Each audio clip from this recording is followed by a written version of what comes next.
লিমানিল মুলকুল ইয়াউম লিল্লাহিল ওয়াহিদিল কাহ্হার।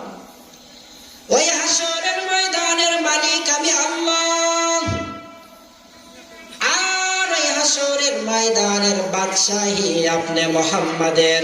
ওগো আল্লাহর নবী শুনে রাখেন, আমি হাসরের ময়দানের মালিক বটে, কিন্তু হাসরের ময়দানের বাদশাহী আপনার। ওগো আল্লাহর নবী শুনে রাখেন, হাসরের ময়দানে আপনি একটা একটা একটা একটা উম্মতকে ধরে ধরে জান্নাতে নিয়ে যাবেন গো নবী।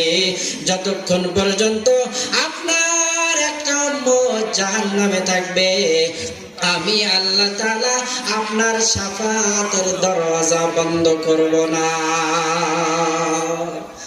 আল্লাহর পয়গম্বর জানিয়ে দিলেন, মালিক আমার একটা উম্মত জাহান্নামে থাকা পর্যন্ত আমি মুহাম্মদ আরবি জান্নাতের মধ্যে কিন্তু দাখিল হব না।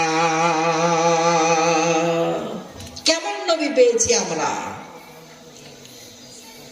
এজন্য নবীর প্রতি ভালোবাসা নিয়ে আগামী জিন্দেগি আমাদের চালানো দরকার। পারবো তো ইনশাআল্লাহ? রসুলকে ভালোবাসি তো। হে রাসূল তোমায় ভালোবাসি,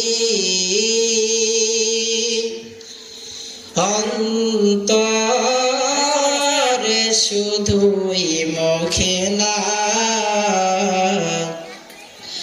জান্নাতের আশায় নয় হে রাসূল, জাহান্নাম কেউ ডরি না।